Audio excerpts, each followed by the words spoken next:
Good. I'd like to call the meeting to order. Alderman Cunningham. Present. Alderman Conkin. Present. Alderman Moiseo. Present. Alderman Beedling. Present. Alderman Newsom. Present. Alderman Tempest. Present. Alderman May. Present. Alderman Valco. Present. Alderman Rivera. Present. I entertain a motion to seat a chairman pro tem. So move. Move that Edie Newsom be mayor pro tem. Second. All's in favor? Aye. Okay.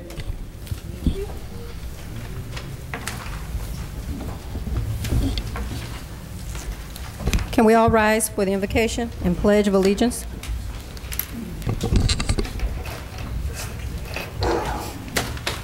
Father, I'd just like to give you thanks and give you praise for this day, a new day that we've never seen before. Father God, I just thank you for allowing us to be here this night.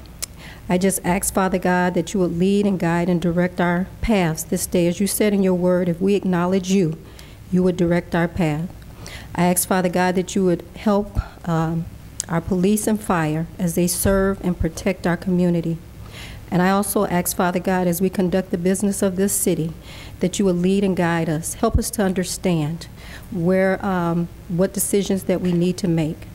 And I ask, Father God, that you would just be with our mayor and his family while he's away and bring him back home safely. In Jesus' name I pray. Amen. Amen.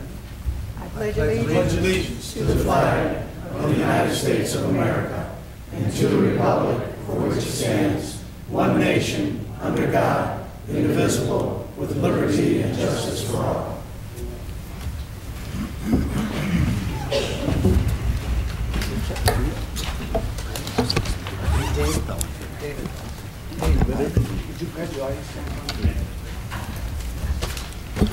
As you can see, our mayor is absent tonight, so I don't have any mayor's comments. The first item on the agenda is audience time.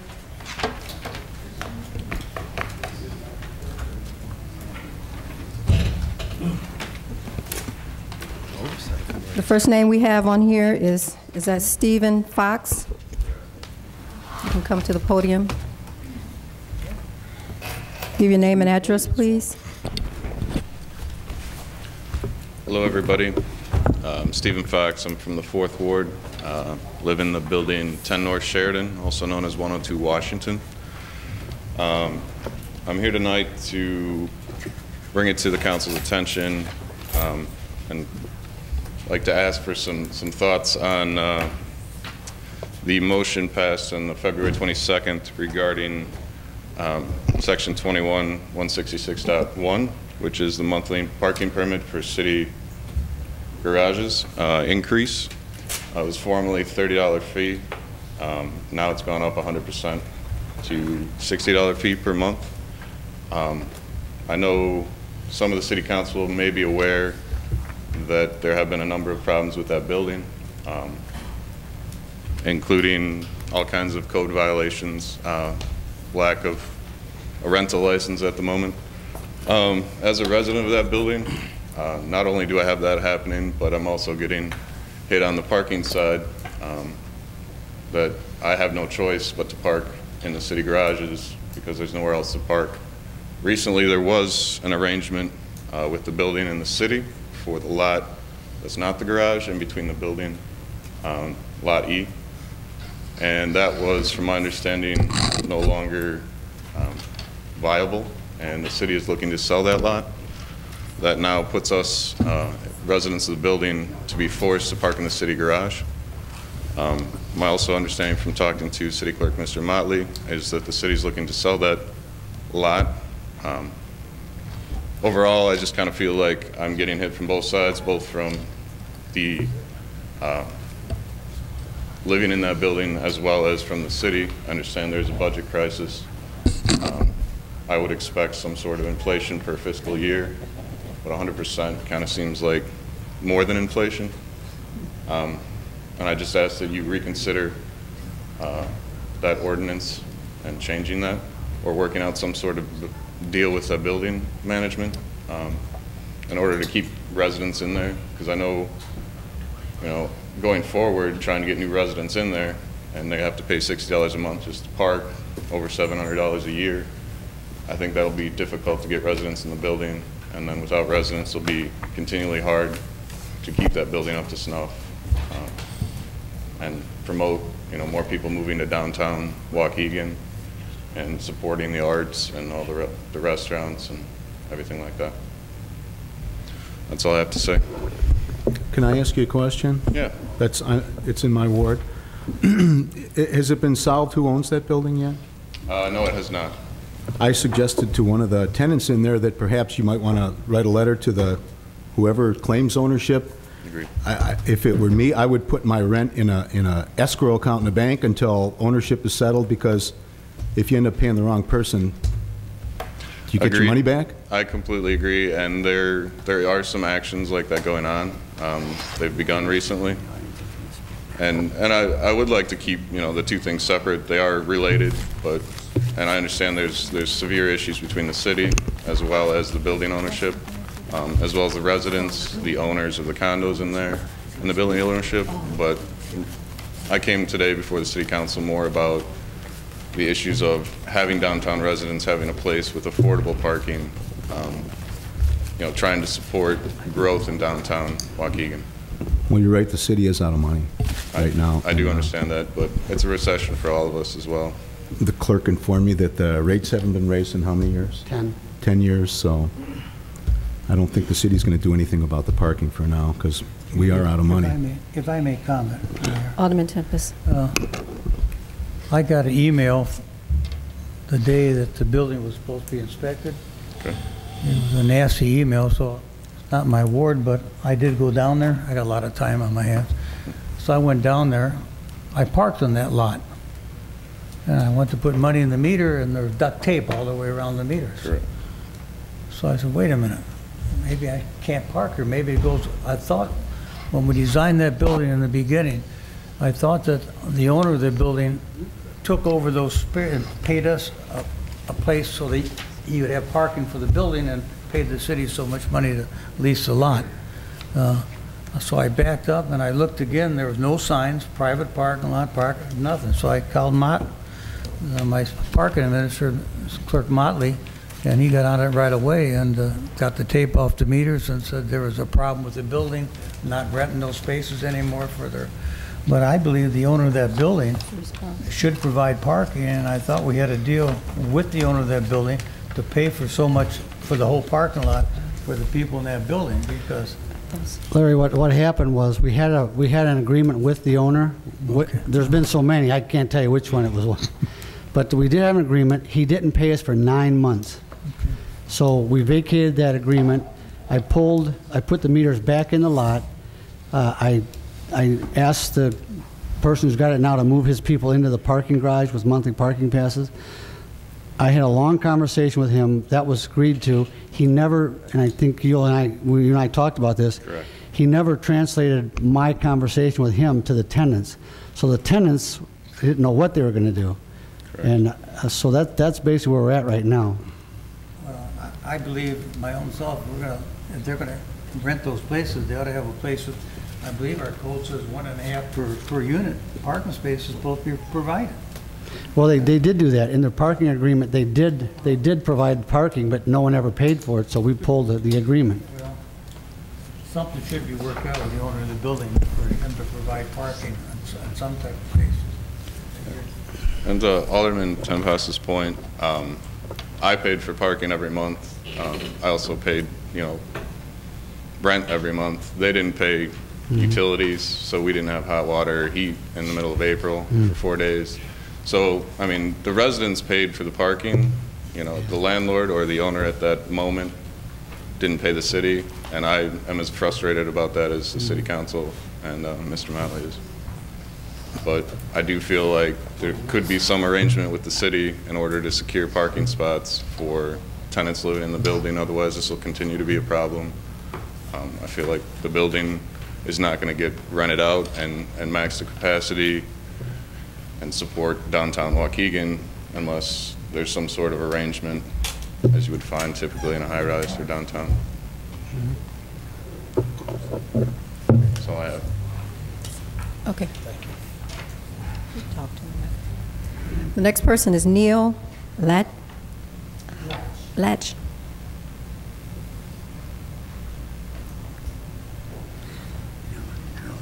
Good evening. Name and address. I'm Neil Latch. I live at 2935 Cypress Point in the 8th Ward, and I'd like to give a status update on the Lakeview Community Garden that's on Belvedere between Sheridan and Genesee. With your gracious support, and I want to thank you for your support to move forward with that project, we've laid down a layer of clay that's about 6 inches to go and be a barrier against the mildly toxic underground soil. It used to be a parking lot, I guess, or a used car dealership. On top of that clay as a barrier, we've placed 22 piles of topsoil in which gardeners can go ahead and raise vegetables or flowers. We've obtained probably a lot of plants from the Chicago Botanic Gardens, and we plan to put some of the roses that we got from them in the corner of Genesee and Belvedere. So I think it'll be pleasing as you come down Belvedere towards the city. We have about 15 gardeners currently signed up from the city. We're having an organizational meeting where we'll get all of their factual information tomorrow evening. We have a gardener meeting at 10 a.m. Saturday morning where we'll talk about their needs, what kind of educational expertise they may need, what kind of training, so we can get the Illinois Extension or CLC or whatever appropriate experts to go and work with them. We want to find out what kind of tools they may need, so we can go and get the tools and the tool shed and basically everything for them to go and get started. Now, you will notice if you go by there that it is not the Waukegan Park District. It is not the Chicago Botanic Gardens. It is not a separate taxing authority.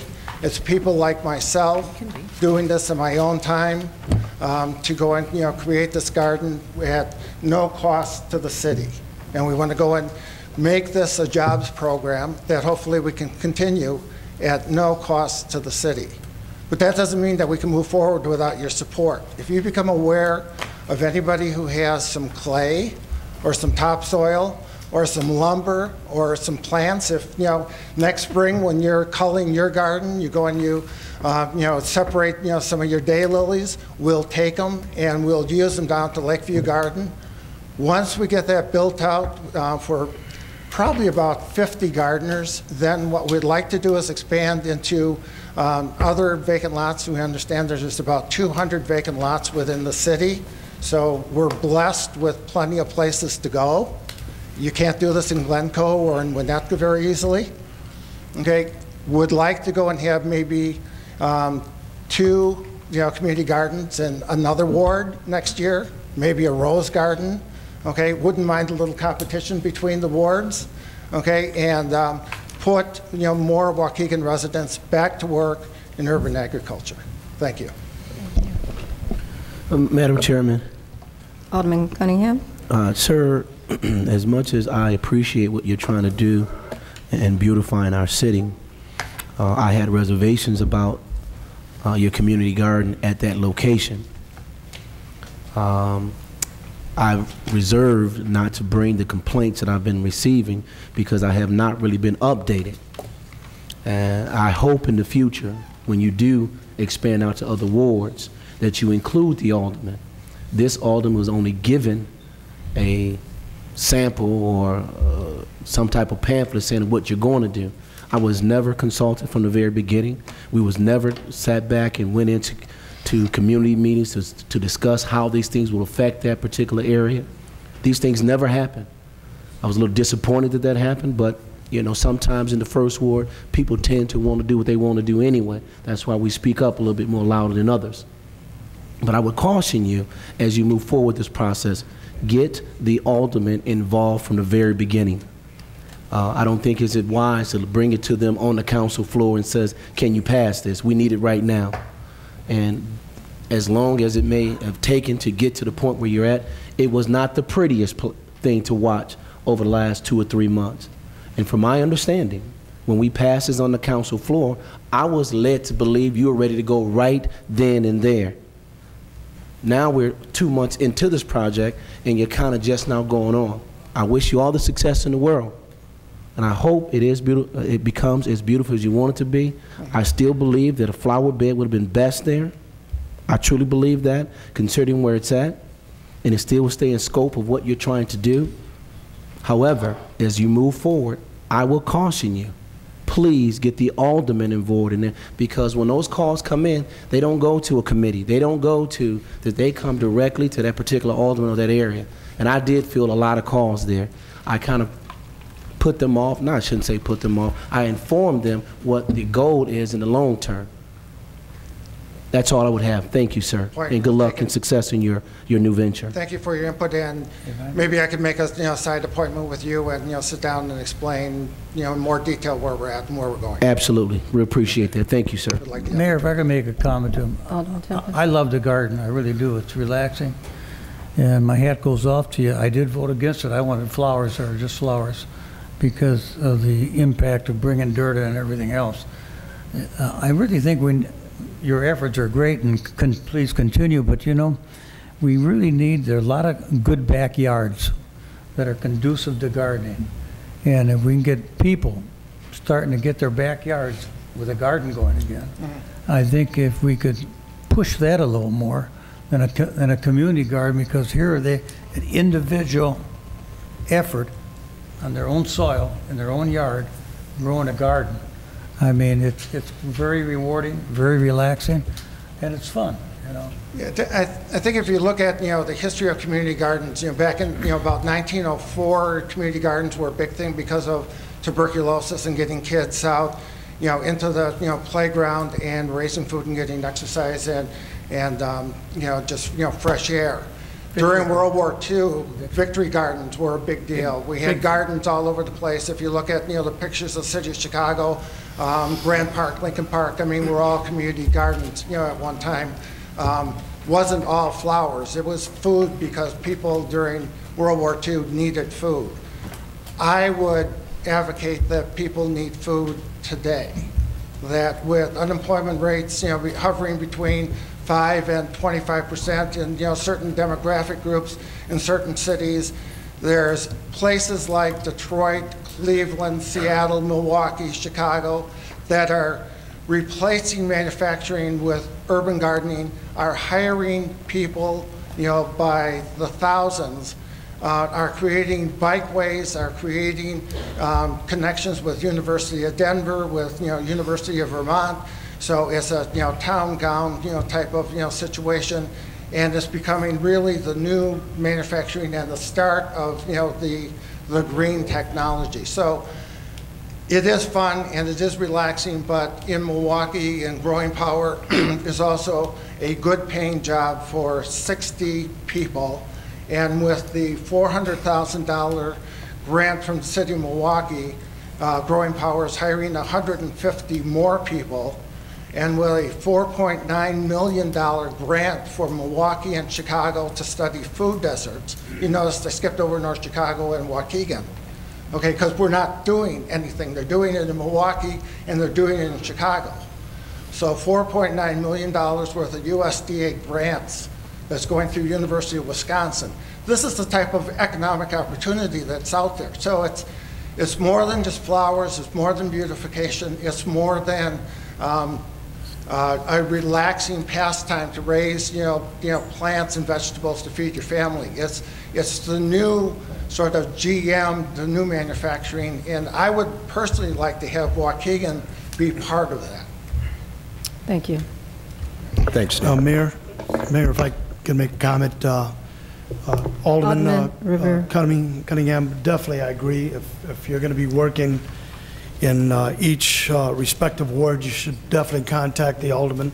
But I just wanted to say I did, being the chair of the Economic Development, Committee, I did meet with Neil about a couple of weeks ago, and I'm glad you brought that up with the, the Growing Power and what it's doing to these communities and the grants that are available.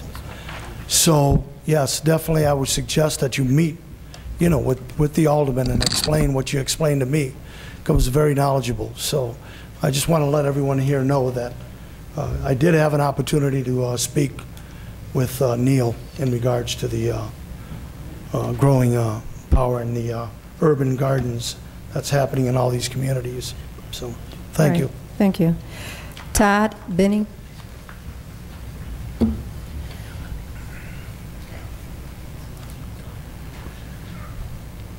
City Council members, fellow citizens. My name is Todd Benning. I reside at 1617 MacArthur Drive.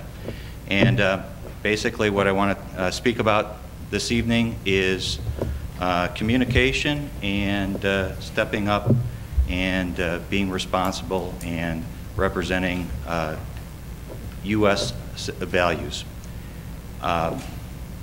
First of all, just a brief background. I served 21 years in the United States military. I retired in 2003 as a combat veteran, and I love this country. And I believe that our founding fathers' values still echo true to this day, and that we should follow those values. I'm also got a great deal, more than 21 years, of problem-solving experience. I work in the community, I advocate for this community, and I spend a great deal of time with volunteer efforts in this community. And if we work together, we will solve problems. That is a key thing that I've seen time and time again, regardless of the circumstance. We basically all need to start sitting down and meeting to solve these problems, whether it's the boom, boom, boom noise in the neighborhoods that echo in the summertime, the fireworks. These are all problems that if we work together, stand our ground, we will solve. Same thing with use of beach issues, and I'm involved in a group called Waukegan Harbor Citizens Advisory Group. They've been around for 20 years. Actually, it'll be the 21st year this year. And basically, they'll be having in the next few weeks a beach usage meeting that I'm sure that council members will be invited to, citizens will be invited to, and start working out some of these issues. You know, the beach has a lot of uses, and there's a huge natural area there in addition to the swimming beach, the picnic areas, but there's a lot of problems that need to be solved both short term and for the long term there. In addition, and my final thing, and I respect all of your opinions, but I will say the First Amendment promises the separation of church and state. And why I'm religious, I believe that prayer belongs in houses of worship, and so I just wanted to get that out there and put that on the table. There's a great deal of precedents, and in terms of lawsuits being brought against municipalities, and in these troubled economic times, the last thing that this town needs is another lawsuit. Thank you. Pat, is it Sticks? How do you pronounce it? Stykes. Stykes. Okay, Pat.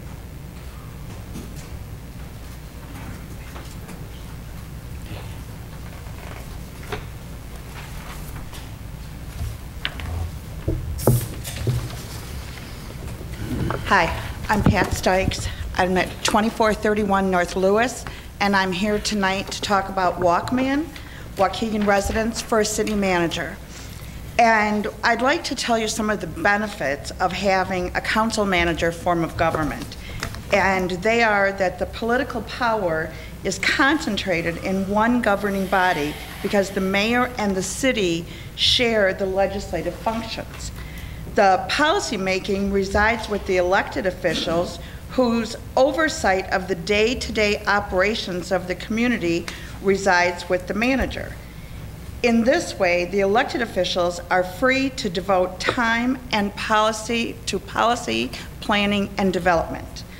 And the manager carries out these policies established by the elected governing body with an emphasis on effective, efficient, and equitable service delivery for all residents. And in 2007, 49% of the U.S. citizens and towns with a population of over 2,500 were operated under the council manager form of government, as well as 370 counties. 58% of all U.S. citizens with cities and towns with populations over 100,000 use this form of government. So you'll be hearing more about us in the coming weeks. If anyone's interested in talking about Waukegan, please contact myself, Jamie O'Meara, or Diane Veretti, and you'll be hearing a lot more about us soon. Thank you. Thank you. Is this Richard Asti?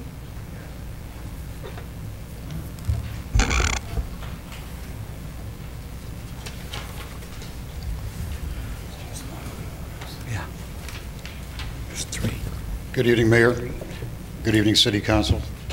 My name is Richard Asti. I am the project manager for the old Waukegan Hotel, the building at 10 North Sheridan Road.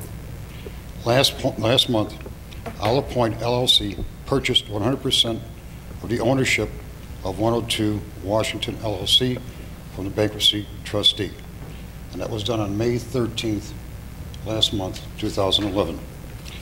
102 Washington LLC owns the majority of condos in the building. Our corporate intent and my job is to get the building compliant with the city and the state codes.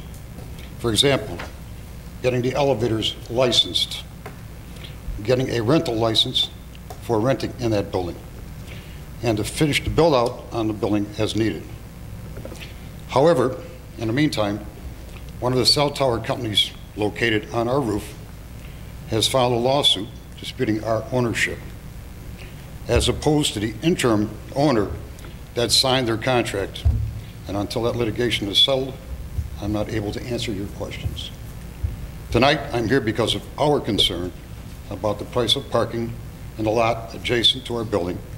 It is an unexpected increase to me and to the tenants, of course, and a costly expense to the tenants. I thank you for your time. Thank you. Dan Trainer.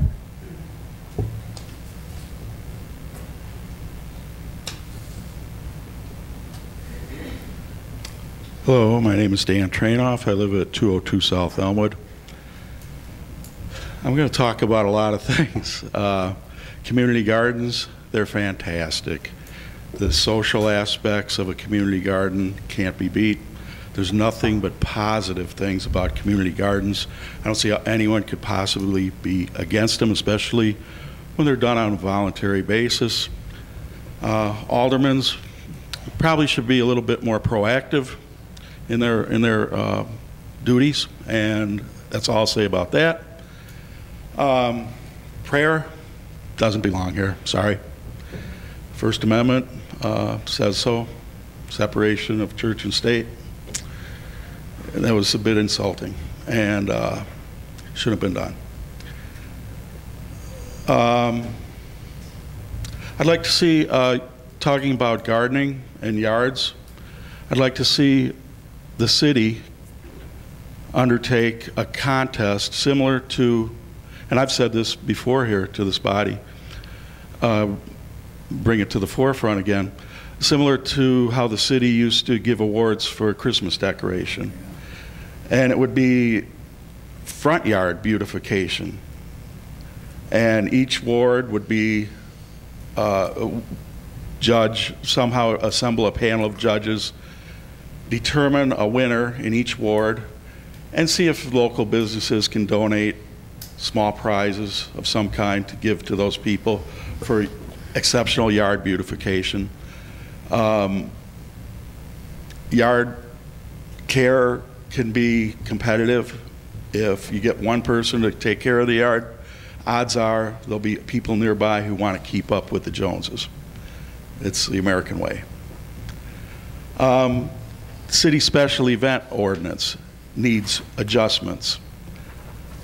It's way too restrictive for people who want to help the city showcase its best sides. And I've tried to do that over and over, and the city special event ordinance is way too restrictive in that manner. It needs to be looked at again with the eye toward people who want to volunteer their time to help the city put its best foot forward, so to say, and I could help in that manner. I've been through the process, and how many people, how many individuals do a special event in Waukegan? Not many. And ask yourselves why. It's a very restrictive ordinance. It needs to be looked at again. You know, there may be reasons to be that restrictive in some cases if you want to prevent certain things from happening, but the city is not in a position to be preventing people from doing whatever it happens to be a positive event in the city that would tend to showcase the city in a good light. So help those people. Really do it, you know. Don't just 5 minutes from now completely forget about what I said. Do it. It's for the betterment of the city. We all, you know, care about the city, don't we? So please do it. Thank you. Violet Ricker.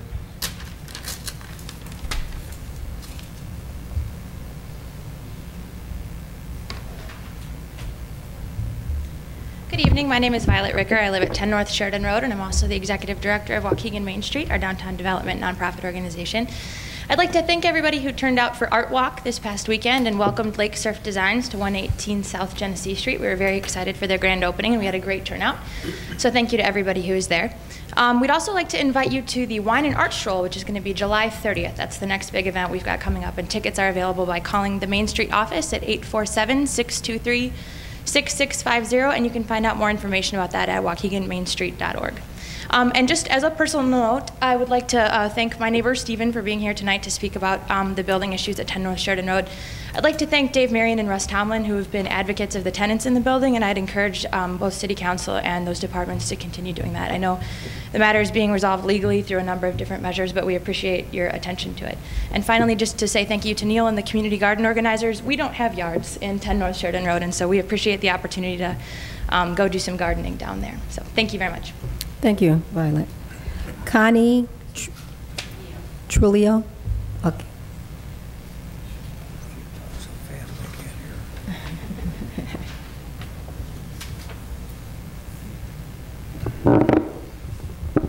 Hi, I'm Connie Trujillo, and I also live in the building at 10 North Sheridan Road.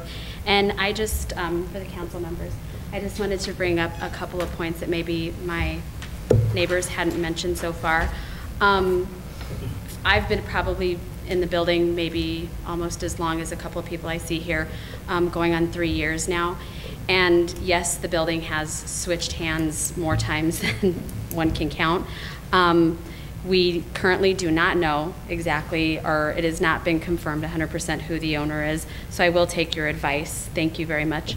But as far as the parking goes, I think our biggest complaint is that there has been absolutely no communication, and I do agree that that is probably the responsibility of whatever management or owner is in place at the time. Unfortunately, that hasn't happened because a lot of the ownership changes have happened recently.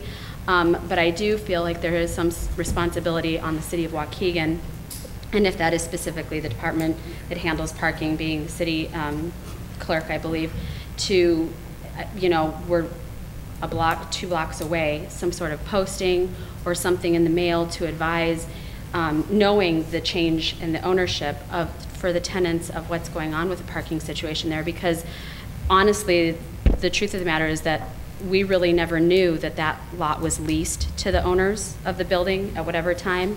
We assumed, because it was never said otherwise, that that was actually owned with the building or something along that line. So the sudden change in our parking situation poses a real hardship on those of us to all of a sudden have to pay $60 a month when we had been paying nothing to park there. When I first moved in almost 3 years ago, the situation was that that parking was free on the lot directly north between the building and the parking garage. And if we chose to purchase a parking permit to park in the garage for the winter months because of the weather, we had to do that, which I've done several years in a row, or a couple years in a row, purchase parking permits separately. So basically what I'm saying is that the sudden change and the non-communication, it really does pose a hardship on the tenants of that building, along with all of the other things that are going on that I know that some council members are aware of, as far as the code violations and the problems with not having utilities at certain times, not having elevators. There's a lot of things that are going on in that building, and I think that what's important is that the city council as a whole recognize what's going on with that building, along with the parking situation. Thank you. Thank you. Next item on the agenda is our minutes. Alderman Valco, did Yes, you? ma'am. I have one amendment to the minutes. Line item 44, under Alderman's time. The second sentence under my comments, it said, he suggested that the city consider having a board of 3 liquor commissioners and not simply the mayor. It's incorrect. I asked that the corporation council be directed to search Illinois law to see if a home rule city has the authority to go to a 3-member liquor panel and it be placed in judiciary committee. I just want to make sure that that's what it was done. Do you have that? Thank you. There was also another amendment. I gave you a copy of the second amendment. Number You see the 7. amendment? That's also as well. Bill, I'll make that change. But if you notice, I gave you a copy. There were some incorrect votes on one item, and we changed that. So Number that would Correct. be That was number 7. Number 7. Yes, sir. Okay, we have Thank that. you. And I'd like to have a motion on that, ma'am. Okay, motion by Alderman Valco, second by Alderman Moiseo, to amend the minutes from June 6, 2011, regular meeting. Seconded by. All, Who was the second? You? Moiseo. Moiseo. All those in favor? Aye. Opposed? Okay, next on the, that's it for the, No motion. okay, now we have to approve the, I move the minutes be approved as amended. Second. Alderman Tempest, second by Alderman Conken. All those in favor? Aye. Approved. All those opposed? None. Approved. And executive session minutes. That's part of the motion? Yes. Any opposition? No? Passed. Resolutions and proclamations. Chief?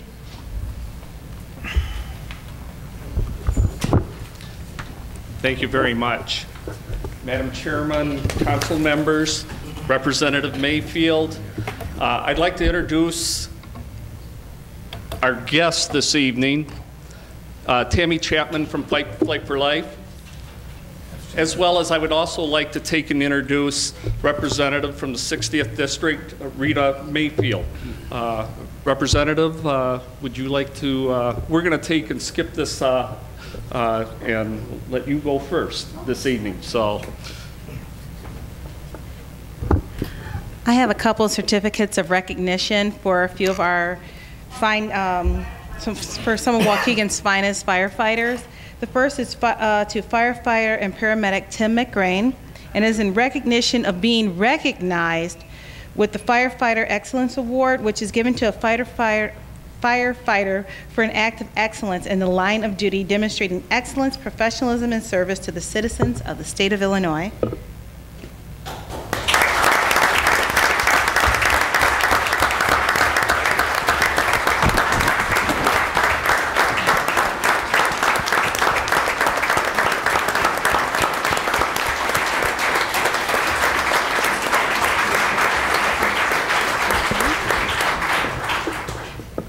I have 3 more awards, and all 3 of these are it is to recognize these 3 individuals who were awarded the Medal of Valor from the state of Illinois. This is the highest honors that can be given to a firefighter for an act of heroism or bravery that clearly demonstrated courage and dedication in the face of danger while in the performance of their duty. Can I have Michael Babb? Let's see. Jacob Mount. And Lieutenant Tom Christensen, please come forward.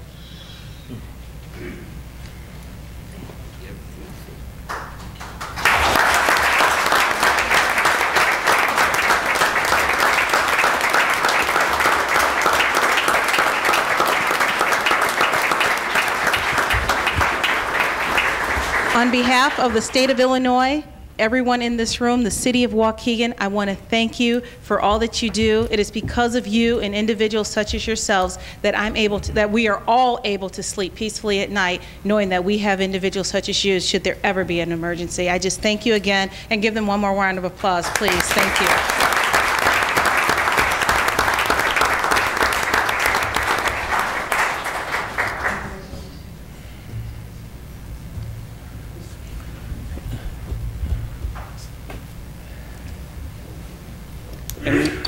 And not to be outdone by the representative, I'm going to bring up our next tall star, Tammy Chapman from Flight for Life.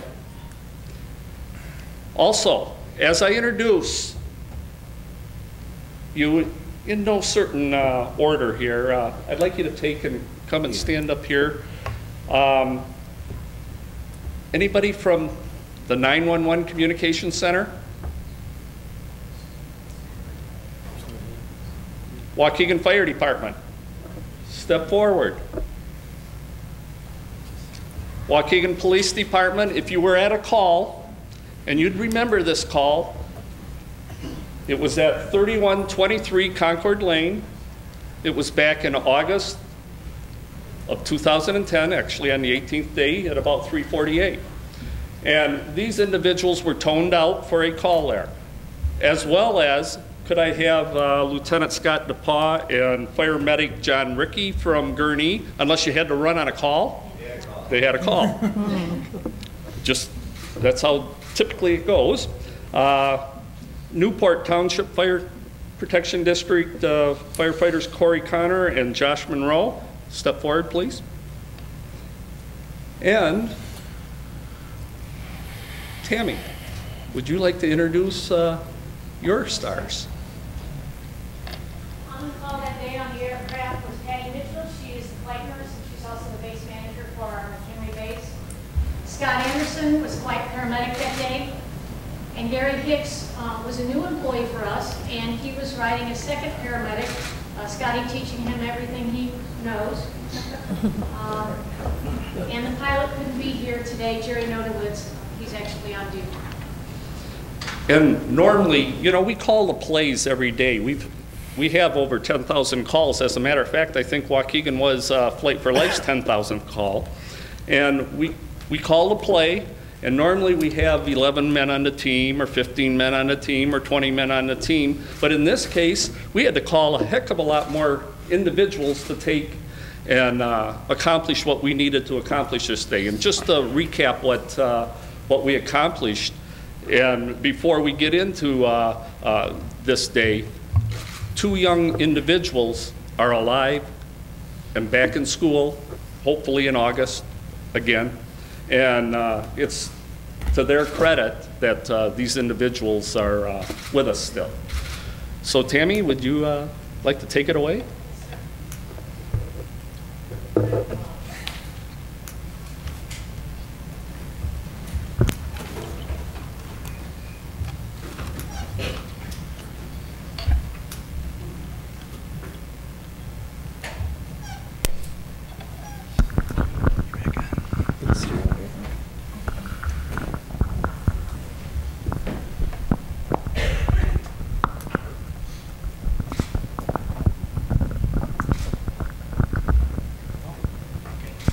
Thank you, sir.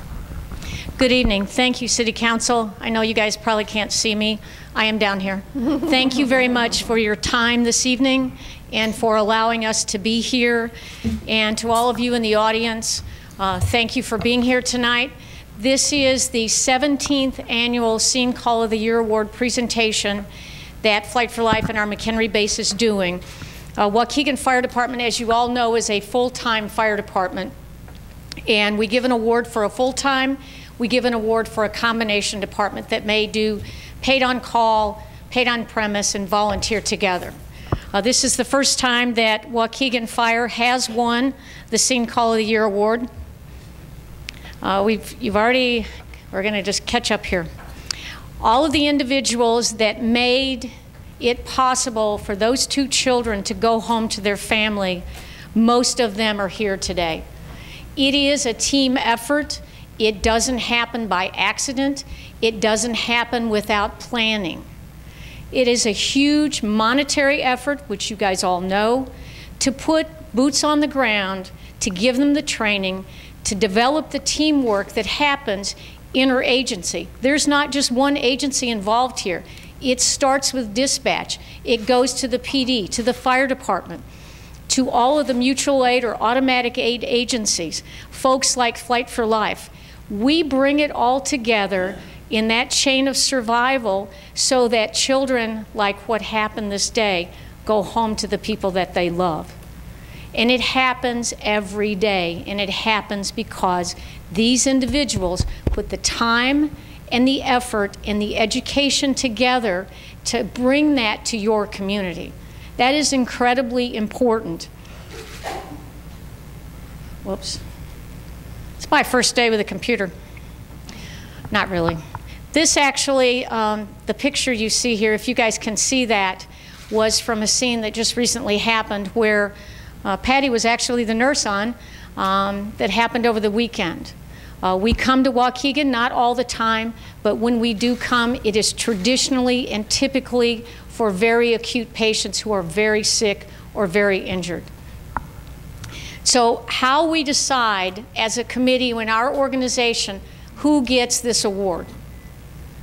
It's about, we look at the American College of Surgeons guidelines for transporting a patient to a level 1 trauma center, expedited transport.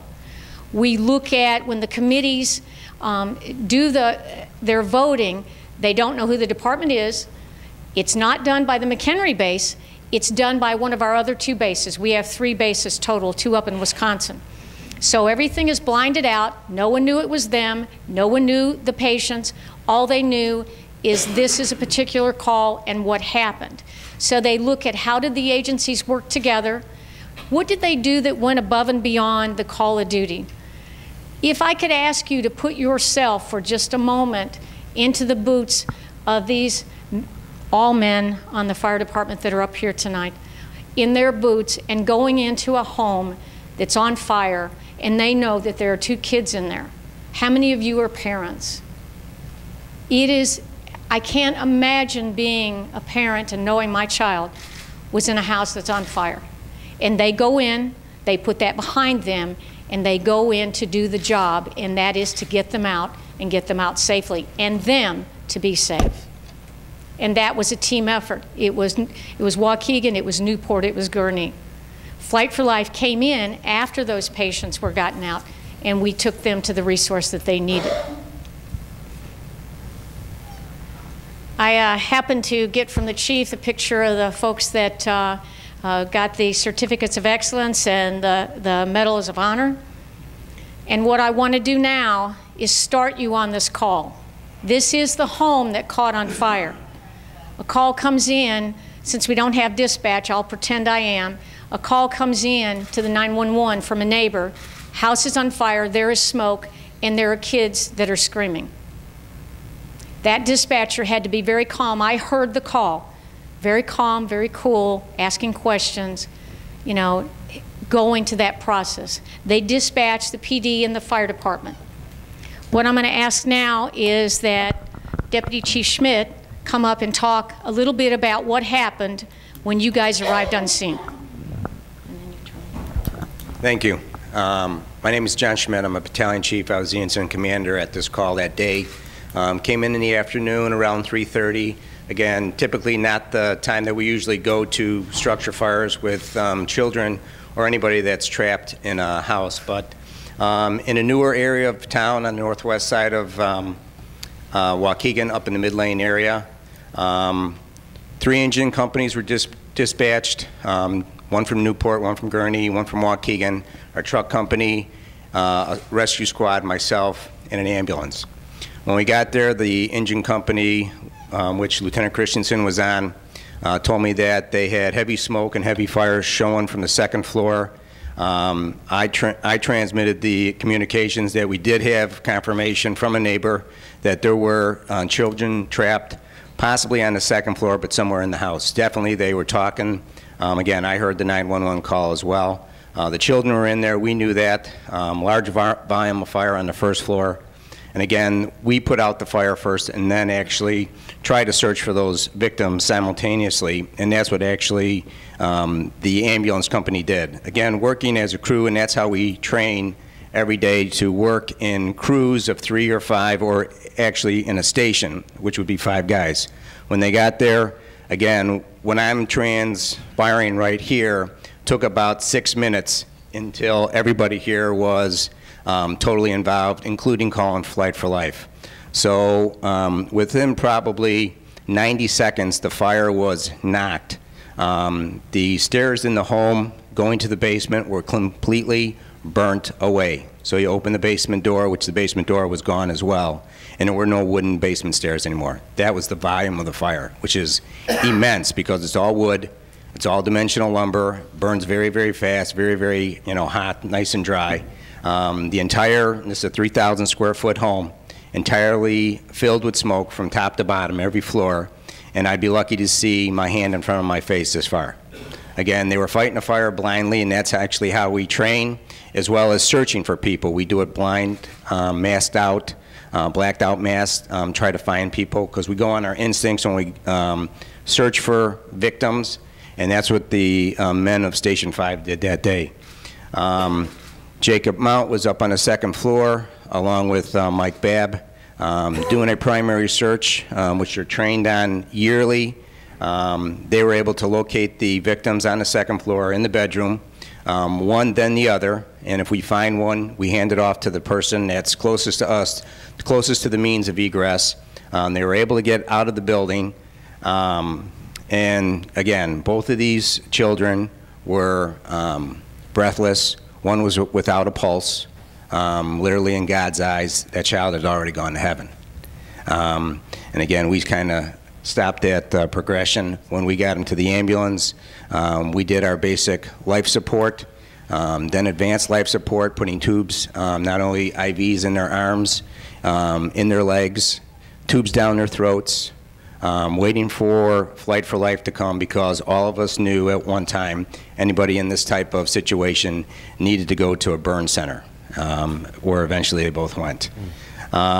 Again, at that time, we needed additional ambulances, and 6 minutes into a fire, I called for a box alarm, which brings me 2 more engines, another truck, probably about another 17 people to the scene.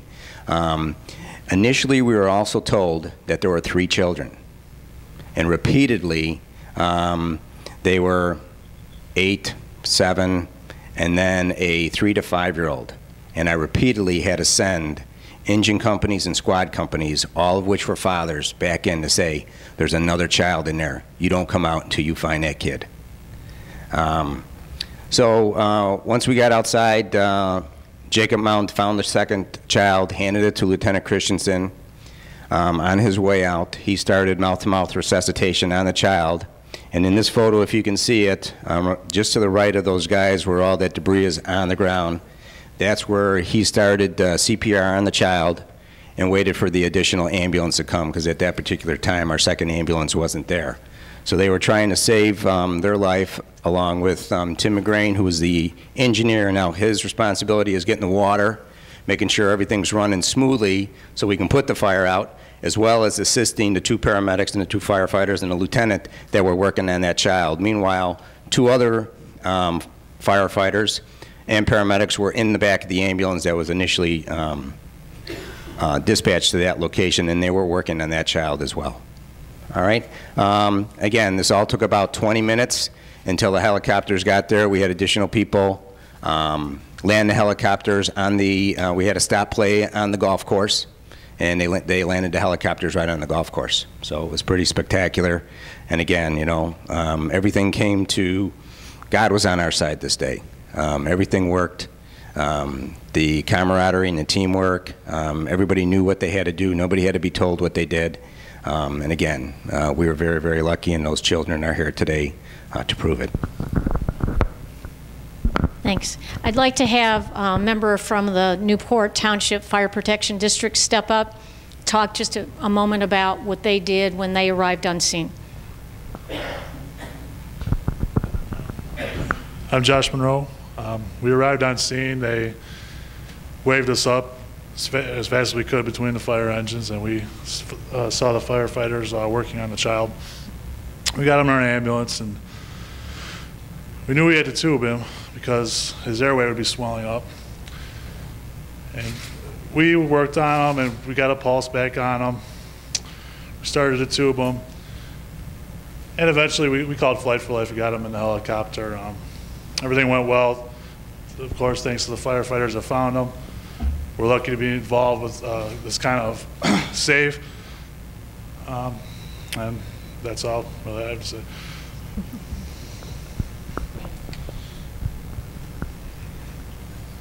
Okay, next I'd like to have the Flight for Life McHenry base. Gary? Gary's the new guy, so he gets to be the spokesperson tonight. Good evening. As Tammy said, I'm the new guy for Flight for Life, but I do know quite a few of the Waukegan firemen just from training at Vista West, and I've known some of them for quite a long time, actually. The funny thing about this call that stays in my mind was, you know, as we're coming in over the top of the house looked okay, but we didn't know really what we were getting our hands in, or getting handed to us, I should say. So when my buddy, firefighter paramedic Conkey, is running up to me with a cot, and you know, I could just see it in his eyes that something wasn't good. He turns around and there's a 8-year-old boy who they're bagging, and it's just kind of hit close to my my heart because I have an 8-year-old son. So it kind of you're like, uh-oh, it's go time. So all the training you go through, time in, time out, practice, practice, practice. It was nice to get the boy an airway, get him breathing, get him to the burn unit as quick as possible. Also, the two members that I was with, Patty Mitchell, Scott Anderson, were also smart enough to find out from the crews how bad the other patient was to possibly put our second aircraft en route before anyone even asked for it.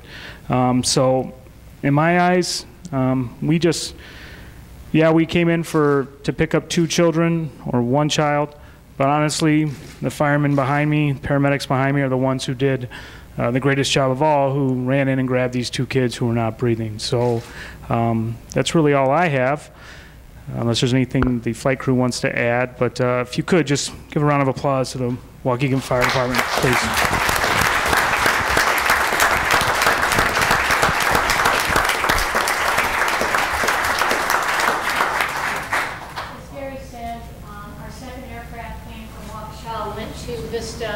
Medical Center, Vista East picked up that child, so both children were flown to Loyola University Medical Center to the burn unit there. They were discharged some days later, and as the chief said, they are going to school in August, and that, at the end of the day, is why we're here. We are here to make a difference. Patty, myself, and Scotty have worked for Flight for Life for a very long time. We all started when we were 12. And we love what we do. It is a blessing to go to work and do what you love. And I think I can speak for the guy standing behind me. It is the greatest gig there is. You get to make a difference in someone's life. And at the end of the day, you know you did. And that's a great reward for you. So I wanted to just share with you this evening a little bit about what these people do to make a difference in your community. It doesn't come without hard work, perseverance, education, training. It's long days, long shifts, long nights, hard work, but at the end, it's worth it. And we thank you tonight for being here and listening to a little bit about what our lives are like in making a difference for the people in your community. What I'd like to do, if you just indulge 1 second, have the chief come up. We'd like to present the plaque. I will tell you, additionally to this fabulous plaque, they will receive a $500 educational scholarship. Part of the mission of Flight for Life is education, and they can use that scholarship towards anything educationally within their department. We provide them with 5 free registrations to our annual conference, which will be in October, and a landing zone kit. And we also write about them in our newsletter. And you can also see photos of tonight's event on the Flight for Life Facebook page, Flight for Life Transport System, and on our website. So thank you for your time. I appreciate you listening to the story. It's important. It's important for you as a community to understand what these people do to keep you safe. Thank you.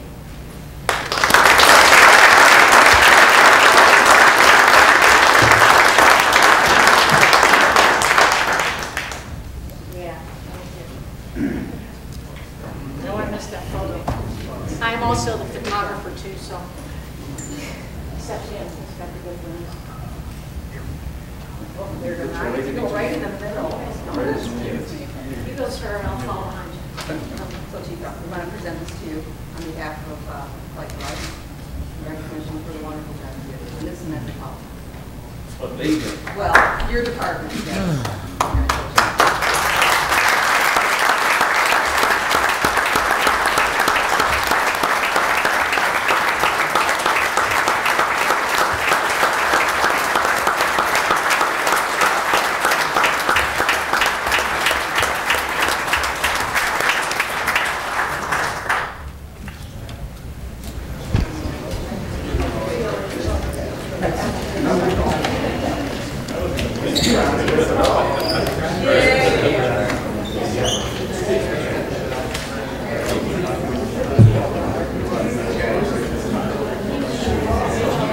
Thank you. Congratulations. I remember.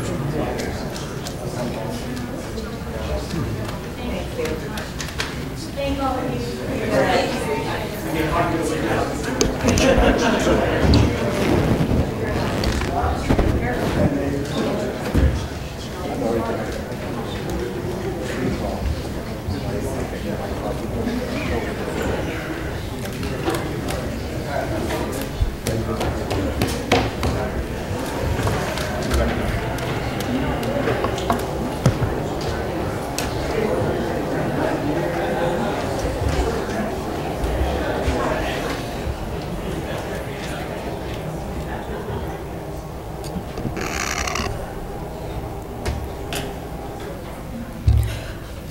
Okay, next on the agenda, we have our committee reports. First committee is Finance Committee, of which I am the chair. The first item, item A, approve to enter into an agreement with First Midwest Bank securing $2.5 million letter of credit in order to satisfy U.S. EPA financial assurance requirements for the Yeoman Creek Landfill Superfund site. Motion by Alderman May, second by Alderman Valco.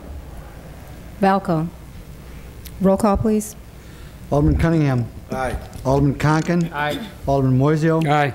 Alderman Beedling. Aye. Alderman Newsom. Aye. Alderman Tempest. Aye. Alderman May. Aye. Alderman Valco. Aye. Alderman Rivera. Aye. Motion passed. Approve a change order to the existing contract with RSM McGladrey Incorporated for professional accounting services in the amount of $24,600, bringing the total fiscal year 2012 contract to an amount not to exceed $44,600, specifically providing for monthly bank reconciliation services. Motion by Alderman May, second by Alderman Moiseo. Roll call, please. Alderman Cunningham. Aye. Alderman Conken. Aye. Alderman Moiseo. Aye. Alderman Beedling. Aye. Alderman Newsom. Aye. Alderman Tempest. Aye. Alderman May. Aye. Alderman Valco. Aye. Alderman Rivera. Aye. Motion passed. Item C, award the bid for 2011 road maintenance contract to the lowest qualified bidder, Peter Baker and Son, Company of Lake Bluff, Illinois, for an amount not to exceed $1,100,000. Funds are available from bond proceeds and line item 312-1312-27619. Motion by Alderman May, second by Alderman Conken. Roll call, please. Alderman Cunningham. Aye. Alderman Conken. Aye. Alderman Moiseo. Aye. Alderman Beedling. Aye. Alderman Newsom. Aye. Alderman Tempest. Aye. Alderman May. Aye. Alderman Valco. Aye. Alderman Rivera. Aye. Motion passed. Thank you. Next committee is Public Works Committee. Is that Alderman Moiseo? Yes. Thank you. Madam Chairman, item A, grant permission to bid for sewer and water manhole frames and lids. Funds are available in line item 555-914025468, and I so move. Second. Motion by Alderman Moiseo, second by Alderman Conken. To bid for sewer, okay. Voice vote. All those in favor? Aye. Opposed? Motion passed. Item B, award to bid the CDBG sidewalk program to the lowest qualified bidder, DeLand Construction of Bensonville, Illinois, for an amount not to exceed $125,000. Funds are available in line item 245-55042763996, and I so move. Motion by Alderman Moiseo, second by Alderman Tempest. Roll call, please. Alderman Cunningham. Aye. Alderman Conken. Aye. Alderman Moiseo. Aye. Alderman Beedling. Aye. Alderman Newsom. Aye. Alderman Tempest. Aye. Alderman May. Aye. Alderman Valco. Aye. Alderman Rivera. Aye. Item C, waive bid procedure and extend the current contract with Pristine Water Solutions of Waukegan, Illinois for an amount not to exceed $60,000 on an annual basis until December 31st, 2012, and I so move. Motion by Alderman Moiseo, second by Alderman May. Roll call, please. Alderman Cunningham. Aye. Alderman Conken. Aye. Alderman Moiseo. Aye. Alderman Beedling. Aye. Alderman Newsom. Aye. Alderman Tempest. Aye. Alderman May. Aye. Alderman Valco. Aye. Alderman Rivera. Aye.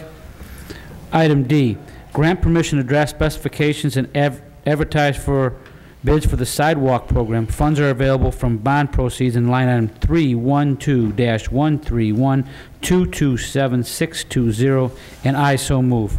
Motion by Alderman Moiseo, second by Alderman Cunningham. All those in favor? Aye. Opposed? Motion passed. Thank you. And item E, grant permission to bid the CDBG road program, and I so move. Motion by Alderman Moiseo, second by Alderman Rivera. All those in favor? Aye. Opposed? That is Motion it. Thank you. passed. Next on the agenda, Genesee Theater and Economic Development Committee, Alderman Rivera. Thank you, Madam Chair. We have one item on the Genesee Theater Committee. Resolution, item A, resolution to create a Genesee Theater Oversight Committee. This Oversight Committee was created to direct, monitor, and oversee the day-to-day business of the theater, including its management, budget, bookings, marketing, promotions, and attendance, etc. This is what the Liz Uline, the Uline family, as part of their investment, they wanted to see some continuity between the Friends of the Genesee Theater and the City of Waukegan. And this will establish that. What we are looking for, obviously the chairman of this committee is going to be the chairman of the Genesee Theater. And let me just read the resolution real quickly. Whereas the City of Waukegan is a home rule unit of government pursuant to Section 6A, Article 7 of the 1970 Illinois Constitution, and whereas the Waukegan City Council believe it to be in the best interest of the city-owned Genesee Theater that a new Genesee Theater Oversight Committee be created to direct, monitor, and oversee the day-to-day business of the theater, including its management, budget, bookings, marketing, promotions, attendance, etc. And whereas the City Council believes that the chair of its Standing Economic Development and Genesee Theater Committee should also chair this new Genesee Theater Oversight Committee and appoint an additional 4 members with the advice and consent of the entire council. And whereas the new Genesee Theater Oversight Committee will be directly involved in the ongoing management of the theater and in the establishment and evaluation of all future plans and goals, and will make timely and detailed reports of all such matters to the Standing Economic Development and Genesee Theater Committee and to the City of Waukegan staff.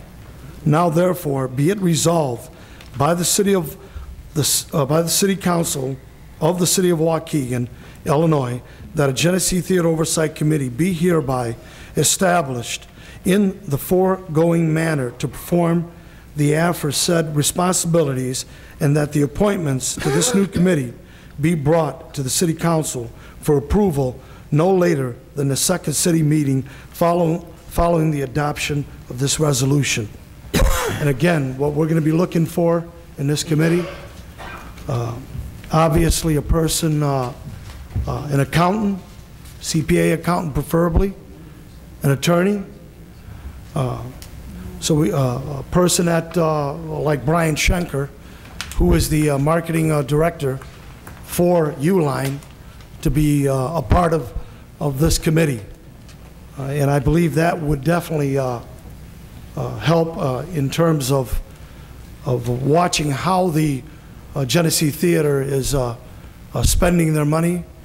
And I believe that this would be very, very, very important. But this is part of what we're dealing with. You know, basically we do have three components, but this is one component that we're dealing with right now, and that's establishing this oversight committee.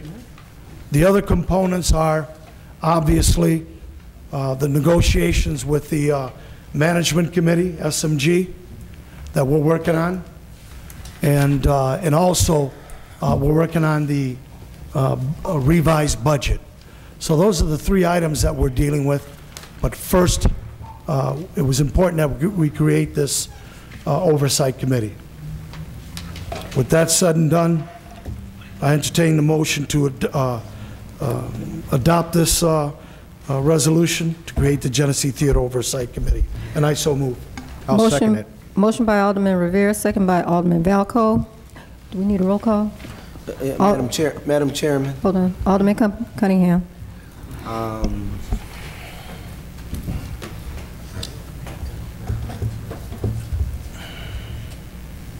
The Oversight Committee. I guess I am a little foggy because I'm trying to figure from the things that we're talking about doing.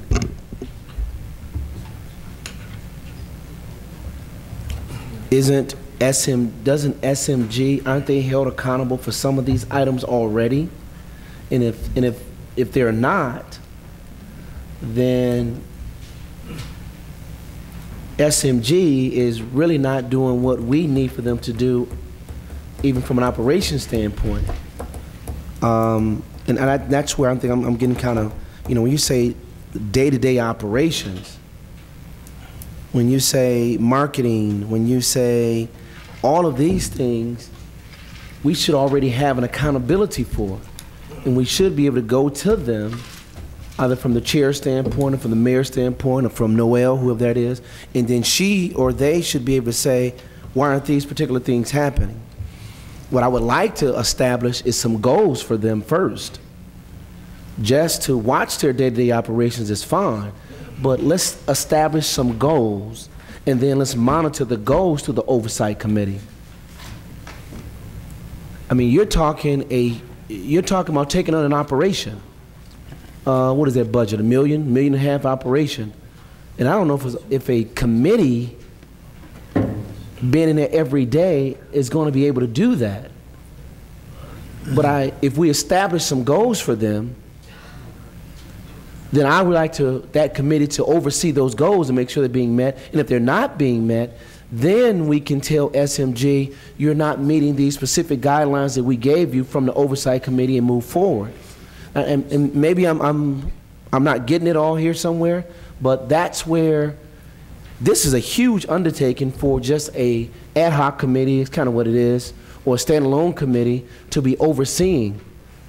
And honestly, who's going to have the time? And Mr. Chairman, I know as much as you are, and I know Alderman May, you've put a lot of time and energy in this. This will be a major undertaking, and I guess we want to make sure that we're all understanding what we're getting into, and those are my comments. I think it's excellent that you're doing this. Matter of fact, this is probably one of the best ideas we should have had from the very beginning. But can we establish some goals for them first, and then go in and start monitoring them? Maybe if that's direction, Mr. Chairman. I perfectly understand what you're asking, and part of the $300,000 investment, when the Uline family, Liz Uline, that was one of the continuity was very important, that we established that, and we felt that having this, developing this oversight committee would provide that. Now, once the oversight committee is created, yes, they're going to establish goals of what we're going to be expecting from them. Absolutely. But as I said before, there's 3 components here. You have the SMG, a management company,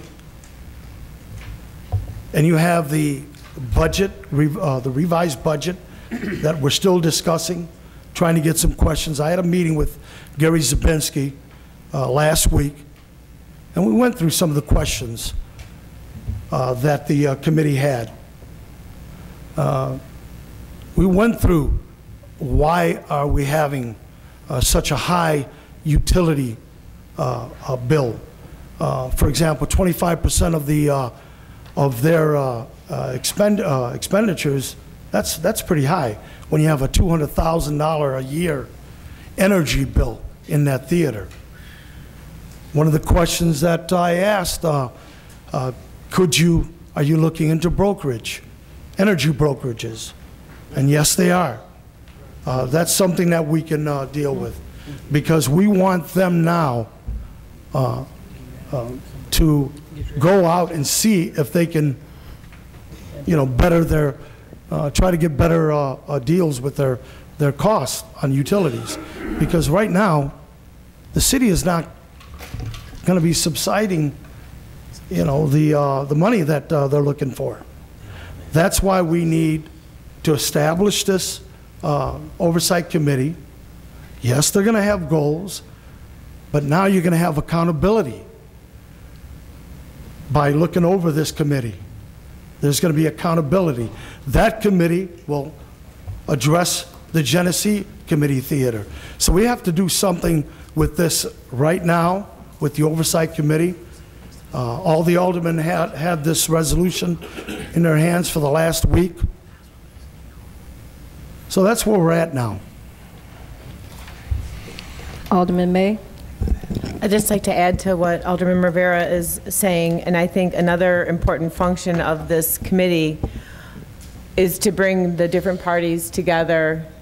It's a place for the different representatives to get together, whether it be someone from the Friends, and then someone from Uline, someone from the city, and some professional minds to get together and work together and develop a team. I don't want to use the word coalition, it's overused, but that way we have individual minds coming from different places, sitting down together and coming to an agreement. I think that's a part of the reason for this oversight committee.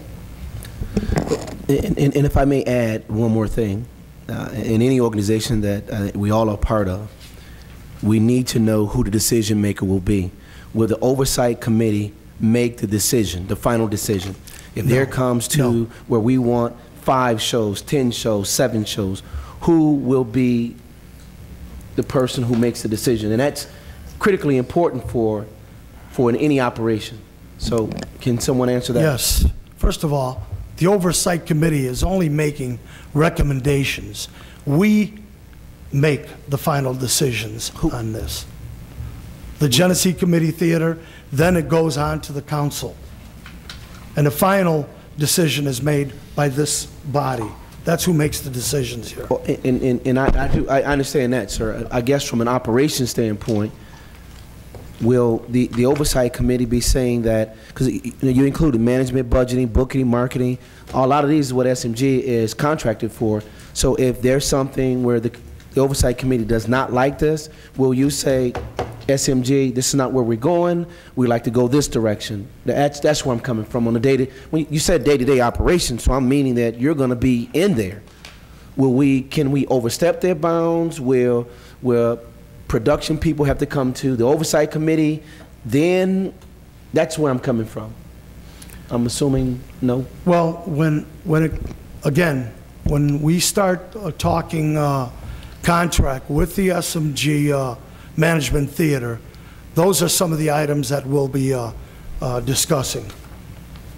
So again, that's a separate, there's two separate things here going on.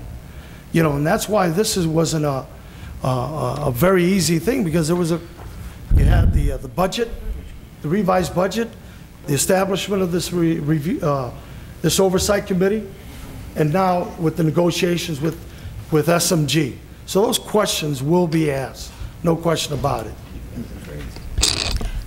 Can I comment? Alderman May. Alderman Cunningham. Yes, ma'am. The contract's going to be, the contract to be negotiated will be with SMG. They're still charged with the duty of running and managing the theater. The oversight committee is just that. It's an oversight committee. It's checks and balances. It's you know, if things are going along and we want to make comment as to how things are going on, or we want it to take a different direction, those will be the kind of recommendations to come out of that committee. Right. They're getting paid to manage the theater. They're managing the theater. We don't know how to run we're not, that's not our forte, running a theater.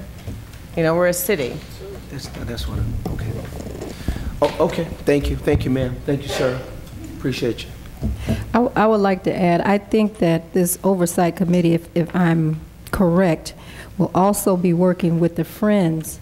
And I think Absolutely. in the past, it has been a disconnect with the City Council and the Friends. So this oversight committee, I believe, will be bringing those two, the city along with the Friends together to oversee the operations of the theater, and anything that happens in that oversight committee will come to the Economic Development and the Genesee Theater Committee before any action is taken on anything. Absolutely. And then it will come to this full council. Absolutely. And that's what I mean by continuity.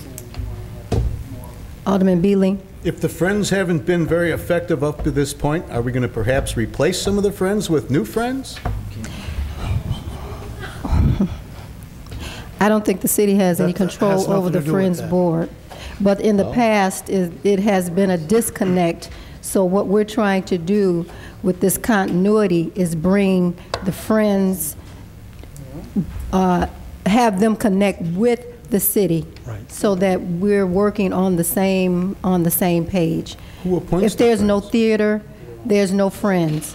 So what we're trying to do is get everybody working together to you know, make this thing happen, to keep the theater running, to keep the operations running. And we know that the city doesn't have any money to fund the theater, so Amen. We got to put these heads together and make it work. Thank so you, I think that's what the oversight committee is there to help do, because it hasn't been done in the past. So we're trying some new things, trying to make it work. Who appointed the Friends in the first place? Well, that's a nonprofit organization, but go ahead. It is? The Friends of the Genesee is a 503c. They're their own separate entity. They operate, you know, they operate under those guidelines. There's no, they started themselves, I think, with help from the city. But once they got going, they're their own entity. There's not much we don't oversee them. Is this, I guess, what I'm saying?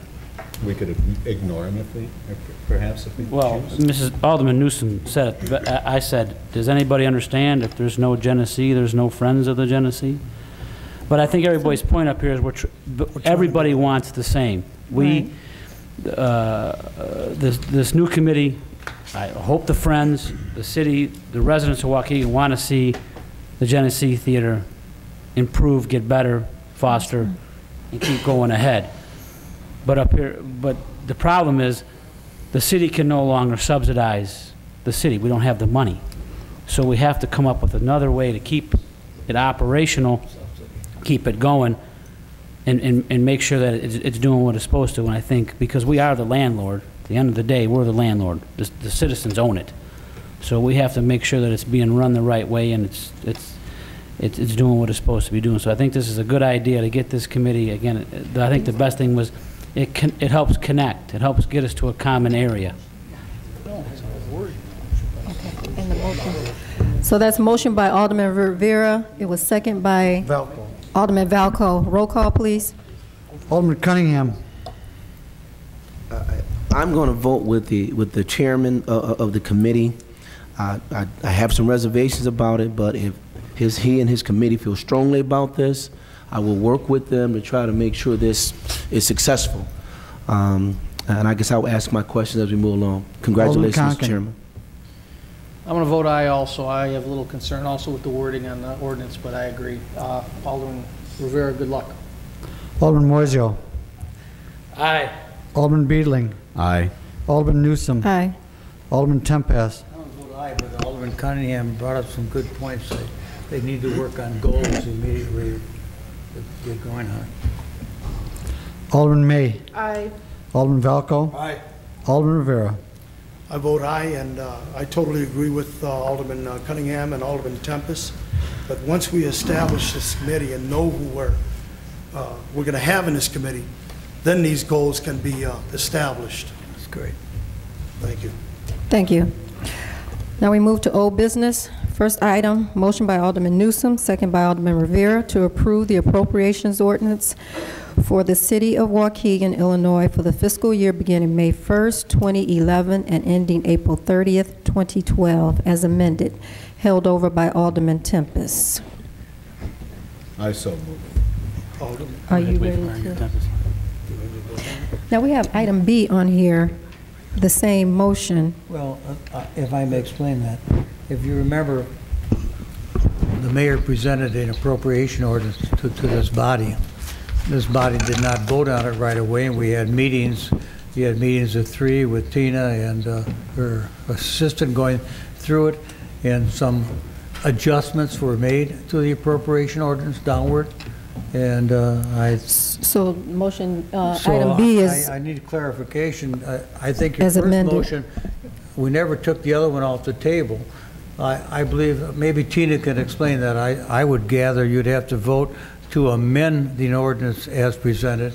Well, that's and vote item on B. the amended appropriation ordinance, am I correct? That's item B. This is the one from 2 weeks ago. Yeah. This is the one. Read it. Item It's B the is same the thing. one amended, right? You did take the original appropriation off the table. Mhm. It was amended and then put back on the table. So there actually shouldn't be these 3 motions. Right. It should just be B or C. C. Okay. Not and. That's So there okay. shouldn't be an A. It should be B or C. Okay. Okay. So we can move to item B. Motion to approve the appropriations ordinance as amended for the city of Waukegan, Illinois, for the fiscal year beginning May 1st, 2011, and ending April 30th, 2012. Motion by Alderman May, second by Alderman Valco. Is it on the floor? It's on the floor. Okay. I move to hold questions? this over. I really think that the mayor should be here, as maybe questions may arise before we are passed in the appropriations. That was the understanding that I had. I know I spoke with the other aldermen throughout the week. So I move to table this until the following meeting when the mayor will be here. Alderman, Mayor, if I could speak, please. Alderman, I wish you would reconsider, sir. We held it over last meeting because he wasn't here. We were ready to vote tonight. He's not here. Who knows if he's going to be here in 2 weeks? I'd like to get this done, sir. We have another month. Is the mayor due to be here at the end of the 1st of July? Well, I hope he is.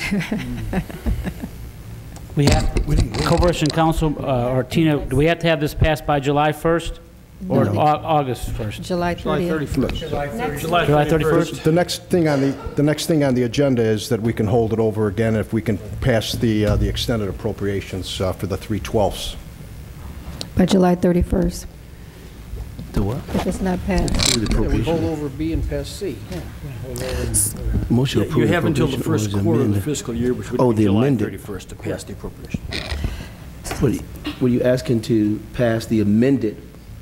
The amended Yes, sir, that's what we're asking, yes, sir. appropriations And this is the amended one, is we've cut some expenses out of the appropriation order. The alderman went through and, So moved. We're So down moved. from 8.7 million I to withdraw my 2.7 motion. Thank you. million. Thank you, Alderman. Thank you, Alderman. Excuse me?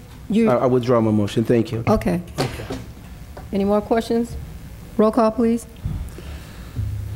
Alderman Cunningham. Aye. Alderman Conken. Aye. Alderman Moiseo. Aye. Alderman Beedling. Aye. Alderman Newsom. Aye. Alderman Tempest. I'm going to vote aye, but I like my comments recorded. I still think this body, instead of going 3 aldermen at a time in the finance, that I'll be done as a committee as a whole in a regular council meeting and go line item by line item by line item. That's the way it was done many, many years ago. And we drifted away from that. And I still think line item by line item, meeting with just 3 aldermen at a time, it's not the same as Alderman Cunningham saying something, Alderman Conken, Alderman May saying something. It's a good snowball effect, and you have a much better understanding of exactly what you are appropriating. If you don't appropriate it, you can't spend it. So it's a check and a balance in government. I think we partly did that by meeting with aldermen and cutting some of the fat out of it. Thank you. I vote aye. It has to be done. Alderman May. Aye. Alderman Valco. Aye. Alderman Rivera. And I vote aye, and you know, after when we held it over, I had my meetings with Tina and the financial staff, and we did go, you know, line by line item. So I appreciate the hard work on that, Tina. Thank you. Motion passed. So there's no need for item C. Next is reports and communications. Is there any? We move on to new business. Recommended actions by Corporation Council. Item A, approve payroll dated June 14th, 2011 in the amount of $1,258,892.52. Yeah. Motion by Alderman May, second by Alderman Rivera. Roll call, please. Alderman Cunningham. Alderman Conken. Aye. Alderman Moiseo. Aye. Alderman Beedling. Aye. Alderman Newsom. Aye. Alderman Tempest. Alderman May. Aye. Alderman Valco. Aye. Alderman Rivera. Aye. Item B, motion passed. Item B, approve bills dated, what is the dated? This would be this today. Approve bills dated June 20th, 2011, in the amount of $804,578.13. Motion by Alderman May, second by Alderman Rivera. Roll call, please. Alderman Cunningham. Alderman Conken. Alderman Moiseo. Aye. Alderman Beedling. Aye. Alderman Newsom. Aye. Alderman Tempest. Aye. Alderman May. Aye. Alderman Valco. Aye. Alderman Rivera. Aye. Item C. I'd like to make a motion to approve the block parties as presented. So move. Motion by Alderman Alderman Tempest, second by Alderman Moiseo. All those in favor? Aye. Opposed? Carried. Item D, accept and place on file the Treasurer's Report for the months of April and May 2011. So moved. Motion by Alderman Conken, second by Alderman Beedling. All those in favor? Aye. Opposed? Motion carried. Thank you. Grant permission for the Misericordia to hold their Jelly Belly Candy Days on April 27th through the 28th, 2012. Motion by Alderman Valco, second by Alderman Cunningham. All those in favor? Aye. Opposed? Motion carried. Item F, approve raffle for WAGS, July 3rd, 2011. Motion by Alderman Beedling, second by Alderman Cunningham. All those in favor? Aye. Opposed? Motion carried. Item A on resolutions, I would like to have a motion So moved. to hold that. We have an executive session tonight, and I'd like to have a motion We have to an ordinance and resolution, don't item A under resolutions. we? 14, 19. I'd like to hold that over because this, we have discussion in executive session regarding that property. Okay. We will have a executive session after Alderman's time, and it's for pending litigation, settlement of claims, and real estate negotiations. Motion by Alderman Tempest. How about item B? Approved zoning calendar 23. We'll do that one after I do this, to hold this over. Alderman Tempest, second by Alderman Cunningham, to hold item A until after executive session. All those in favor? Aye. Opposed? Motion carried. Item B, ordinance to approve zoning calendar 2338, preliminary and final plat for Nina's re-subdivision. Motion by Alderman May, and that's in my ward, but second by Alderman Moiseo. Roll call, please. Alderman Cunningham. Alderman Conken. Aye. Alderman Moiseo. Aye. Alderman Beedling. Aye. Alderman Newsom. Aye. Alderman Tempest. Aye. Alderman May. Aye. Alderman Valco. Aye. Alderman Rivera. Aye. We're at, We're going to have Alderman time before. yes. we're executive. Alderman's time. Alderman Cunningham. There are three things. One, I'm happy to hear that we're moving forward with some good ideas on how to resolve this Genesee Theater situation. I don't know if all of you received this in your mailbox or not, but I received something from some avid people who go to theaters and go to music shows throughout the Midwest. And this one came from Crystal Grand Music Theater. If you look at some of the names that are on here, some of these are what we call A+ names: Clint Black, Larry the Cable Guy, Kenny Rogers, Roy Clark Christmas Show. If you took a look at some of the cost that go to these shows, I'm just amazed as to how a theater, don't know if it's as big as ours or not centralized in a huge city. Not only do these individuals go there, but the cost of them. Clint Black was a well-known, I think, country western guy. The worst case scenario from a seating standpoint was $39.95. The best seat in the house was $53.95. Larry the Cable Guy, the worst seat was $54.95. The best seat was $69.95. I think they had even Bill Cosby up here. The worst seat was $40. The best seat was $60.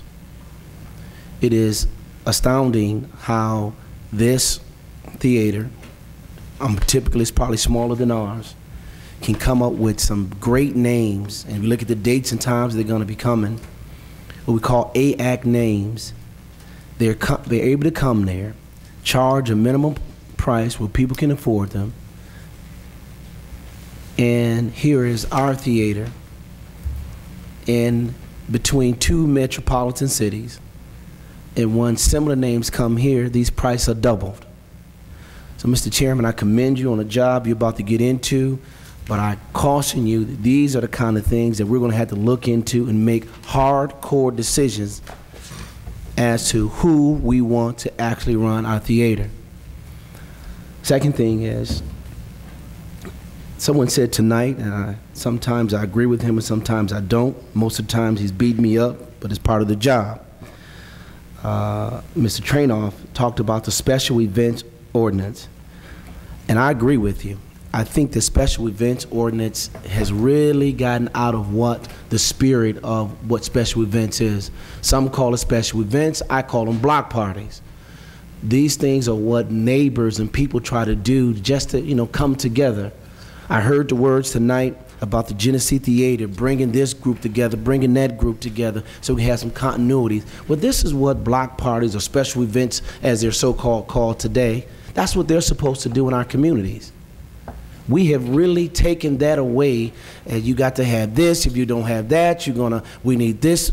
You know, this is what building communities in City of Waukegan is all about. That's what I grew up under.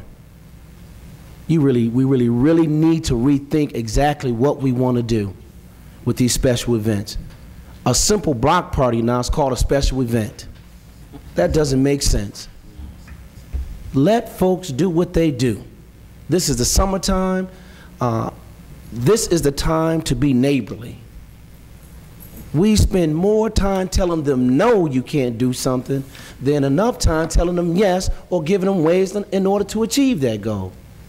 It's being easy to do business with. That's a term we need to really get used to. Last but not least, I was able to witness probably one of the best events the City of Waukegan has done in a long time. It really brought me back to the fest days when I was in college and working in the summertime at Public Works, when from, you know, you got here from college to the end, there was always something going on downtown Waukegan. And the Public Works crews would come in and clean up the downtown, clean up, you know, the beach, and it was just very festive. The artwork, and I don't know if we want to call it the artwork, but those guys, the skateboarding, you should have been there. Did we get some pictures of it? Hopefully we can get those to the aldermen and see them. It was one of the most fascinating things on the face of this earth, and not because that we blocked off the streets. It was because who was there? It was families. Not adults only, not kids only, but you see mom and dads with 2 and 3 kids. All that is what our downtown is supposed to be. That is what I was used to, was brought up under, and I think everybody here understands. If you don't bring entertainment into our community, we're gonna die downtown.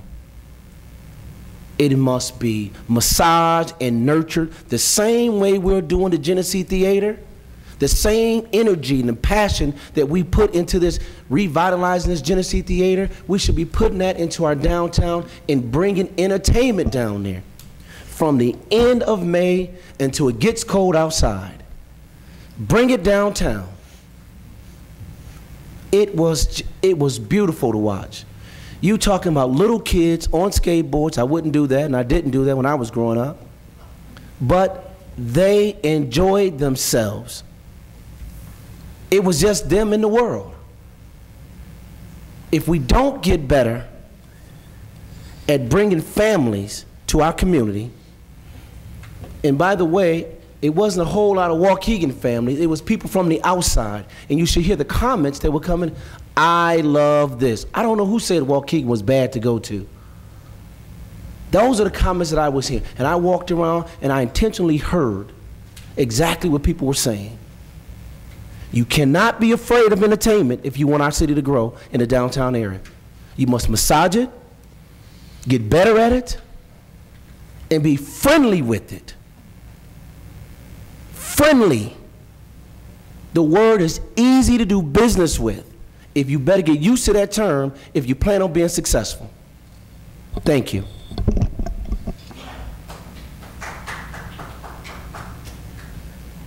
Alderman Conkin. Thank you. I've got a few things. I'm going to start with the bad stuff first. Through the Second Ward, we've got a road that runs through the County Forest Preserve District from Belvedere to 8th Street. It's called Willow Road. Unfortunately, most people in this area think that's a dump site. It's not. It is a county forest preserve. I find tires, I find garbage, I find dressers, sinks, toilets. People come down that road, it's dark at night, and they just dump things off of their trucks or out of their vehicles. I've also had the unfortunate information that some landscaping companies have been dumping bags of grass, and I've personally seen it. I've drove through there, and there's bags of grass. Now, the fact that they're biodegradable is really immaterial. It's still not a dump site. And I hope that all the neighbors in that area and all the neighbors everywhere around the city of Waukegan keep their eyes open. And if they see something like that going on, please take down a license plate number and report it, because that's just ridiculous, especially, in my opinion, for the landscaping companies. Okay, one more bad thing. Unfortunately, the city of Waukegan will not be putting on a fireworks display this year for the 4th of July. What that means is that there should be no fireworks in the city of Waukegan at all. I have a feeling that most neighbors, or a lot of neighborhoods, I'm not going to say most, but a lot of people will feel that that makes it okay for them to put on their own fireworks display. Unfortunately, in the state of Illinois, it is not legal. It's legal to own them. That's a loophole in the law. It is legal to buy them. It's legal to own them. It is illegal to set them off. In that same regard, please keep in mind that the Great Lakes Naval Center, who over the past few years has put on a fantastic fireworks display and a fireworks celebration, and to top it all off, this is their centennial year. They've been open at Great Lakes for 100 years. So they've really made an effort to make this one great party. They will have fireworks on July 3rd and 4th, but they do have events from July 2nd through the 4th. It's free and open to the public from noon till 10 o'clock. A lot of stuff going on. They got bingo, carnivals, live music, motorcycle shows, kids zones. The Navy band is playing. It's really, I've been there before. They put on a heck of a show, and I think it's something that everybody would enjoy, and it's a place for all the people of Waukegan to go and enjoy a fireworks display, because in this, like I say, in these times, Waukegan will not be putting one on. Along with the Navy, I'd like to congratulate the Navy Hospital Corps. It's their 113th anniversary. On June 17th in 1898, they established the Hospital Corps, and over the years, the people that have gone through the hospital school at Great Lakes and other places have kept the Navy and Marine Corps personnel healthy across these past 100 years, and I think it's a great job. Along with the 100th anniversary of Great Lakes, there's another entity in Waukegan that's been around for 100 years. This past weekend was the 100th anniversary of the Glen Flora Country Club.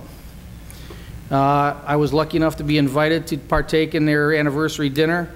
And they were recognized by the USGA, the Royal and Ancient Golf Club of St. Andrews in Scotland, and by Governor Quinn in the state of Illinois. So I'd like to congratulate them also on 100 years and wish them well in the future.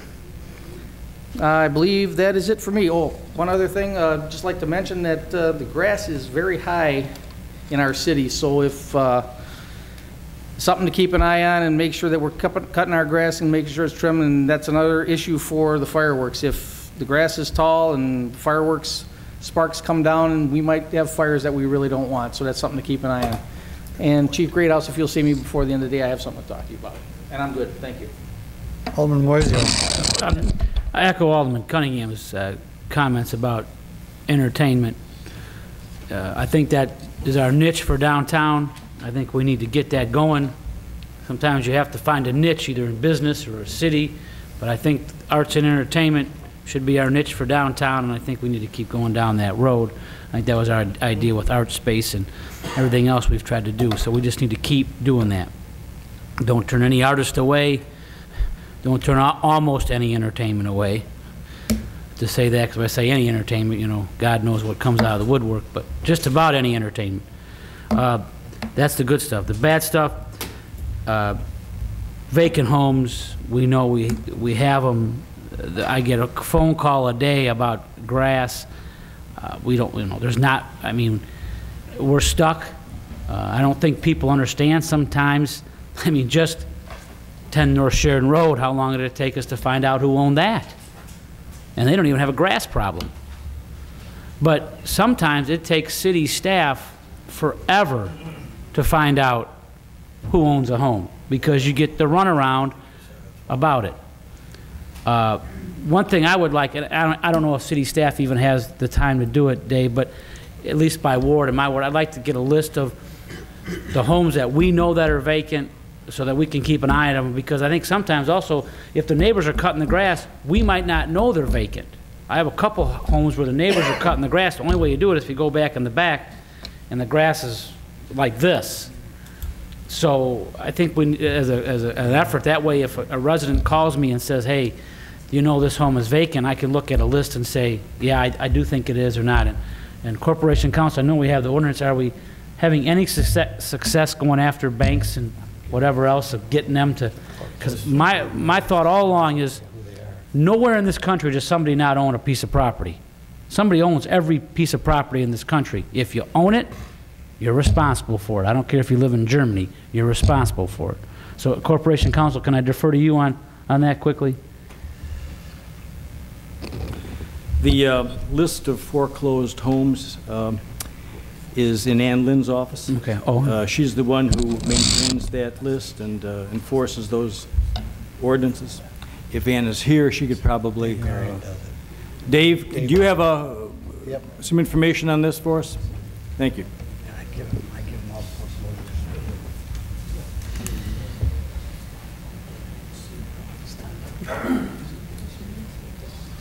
Alderman Mosio, I can provide a list per ward on the vacant homes. That's no problem at all. We keep we're on top of it. Just so everybody knows, and the Alderman's right, it's 4 man-hours or basically to get to the bottom of who actually owns the house, what entity of the bank. But there is some light at the end of the tunnel with the new laws that are passed. We can place these priority liens on houses, which we are doing. Every time we have a yard cut by fist, it's liened. We write the tickets. It's going to be an ongoing process all summer long. And any help we can get from the residents, it's great you're cutting your grass, I appreciate it, but the phone calls are nice too, because 1,445 as of last Friday, the vacant homes. Thank you. I remember 3 years ago, that number was around 700. So it's doubled in 3 years. So we need to be aware of that fact, and I don't, Corporation Counsel, I don't know if there's anything else we can do legally. We just, I wish there just was a way we could go after the banks and or go after, and to get at least them to upkeep the property, because like Dave said, it's 4 man-hours. You get the runaround from everybody about who owns it. And meanwhile, the neighbors are looking at a forest, you know? It's not even that pretty. It's just tall grass. So that's all I got. Thank you. I'm done. Alderman Beedling. This item caught my eye from the Lake County News Sun on Talk of the County. Title is Township Mowing. I assume Waukegan Township Mowing. Whoever is in charge of the lawn mowing for senior citizens in Waukegan Township needs to watch their crews. My parents have had their grass cut only once since the season started. Phone calls don't work. The taxpayers' money is not being used wisely. Exactly. I'm assuming that this gentleman or lady, whoever wrote in here, is of sound mind and body. I wonder why this person doesn't go over and mow their parents' lawn themselves. I've looked at the list myself, and I see able-bodied people on that list. Kids need jobs in this, summer jobs in this community. It seems like maybe it could start in the schools, get kids' minds on what to do over the summer, take mom and dad's lawnmower out, try to find lawns to mow, shovel snow in the winter, earn a little extra money. Government can't do everything. Imagine the cost of this. I'm sure we have to hire somebody to run this program. I think there's ways we can save a lot of money if we really look at it. Thank you. Alderman Newsom, pass. Alderman Tempest. Grass cutting, again, I drove through my ward recently, took down 20 addresses that the grass was over 14 inches tall, turned those into code, and he got working on it. Found 11 locations with graffiti. Thanks to Public Works, we got that all solved in one day. Got it all removed, which does help a lot. I don't think the crisis is over yet. I've got some people that started to mow the vacant lots, and then somebody comes by and they get paid to mow it, and someone else is mowing it. That's a problem too. But it just makes the city look untidy when you see the grass growing up that much. And he just told us that I hear 1,445 homes are vacant in the city of Waukegan. In foreclosure. That's quite a hit into the city. And we passed an appropriation, and before that we passed a budget. Our assessed valuation is going down. We are going to be in the same budget crunch next year that we are this year because the property values are going down. You're not going to be able to get the tax dollars that you think you're going to get. We have to become creative and cutting expenses, finding ways to get by with less, and everybody chipping in to try to do a little better job of keeping costs down. The city, as Alderman Beedling said, the city can't do everything for you. And he had some good points. I see some people, seniors getting their grass cut, they can afford to have it cut. The township program. Just recently, I used it one time, a pass to get on the train, free of charge. Go to Chicago, back. Now the governor finally changed that, and you have to show the need for it, economic need. But before it was free.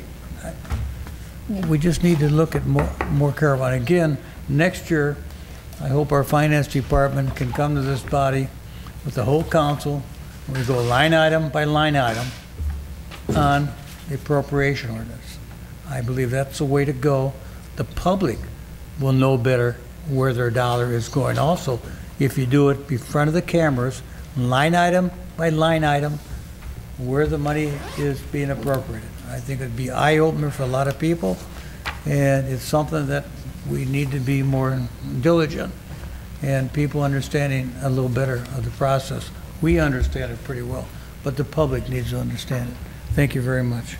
Alderman May. I also want to congratulate the folks, Main Street, David Motley, and all the other volunteers that put on Art Walk and LSD's grand opening. It was a fantastic event, as Alderman Cunningham mentioned. I also wanted to congratulate the Waukegan Park District on the opening of Bowen Park's Children's Garden over the past weekend. And another special thank you to 7th Ward resident Midwest Generation, who is a great corporate neighbor in Waukegan. Starting this Wednesday, Bowen Park is doing the free Bowen Blues series. They'll have 3 nights. This Wednesday, 7 to 9 p.m., weather permitting, it'll be in the picnic shelter. Otherwise, they move it inside. Take advantage of this free event. Waukegan Band kicked off last week. That's Tuesdays at 7:30. Go down to the lakefront, Steiner Pavilion, enjoy a free band concert down there. I'm going to bring up one quick safety issue. I've been dealing with some neighborhoods in one of our 7th Ward neighborhoods by Ben Diamond Park.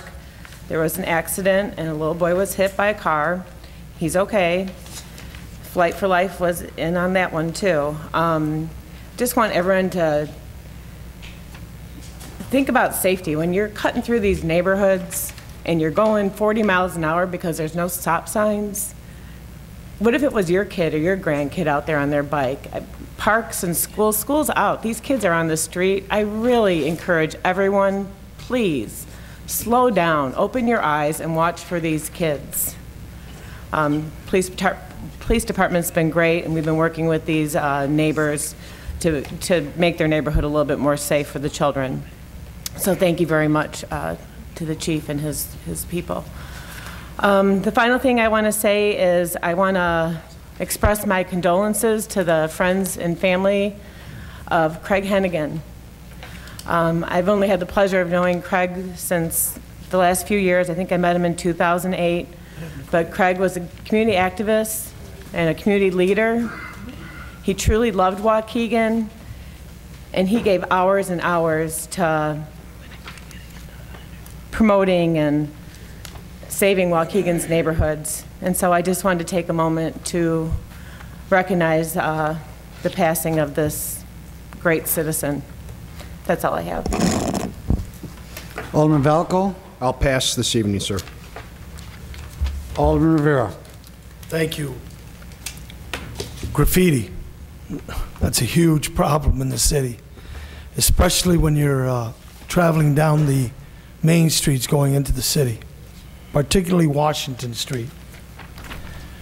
Right now, about 3 buildings, businesses, have graffiti right on their walls. Chief Greathouse, I wanted to ask you, the fine, how much, what's the fine for the, for someone getting caught doing graffiti? And if so, how is it being, how many times have we enforced it? I mean, I know it's very difficult to catch someone in the act, but it's getting ridiculous, really. I mean, especially when you're going down these main thoroughs. And on Washington Street, it's terrible. Well, I can quickly advise you that graffiti, like any other crime of criminal damage, is the arrest is made and it's based on the judge's determination as to how much the fine is based on the damage. Enforcing that, as you said, is very difficult in itself. But we've made numerous arrests on graffiti. It's just unfortunate the time of years when kids are out, and they're usually young adults and or teenagers, very young teenagers, that are trying to make a name. Sometimes it's gang related, sometimes it's not gang related. There's several different types of graffiti out there. But when we catch the juveniles, they go through the juvenile justice system. But unfortunately, I don't think enough is actually done to hold them accountable across the board with it.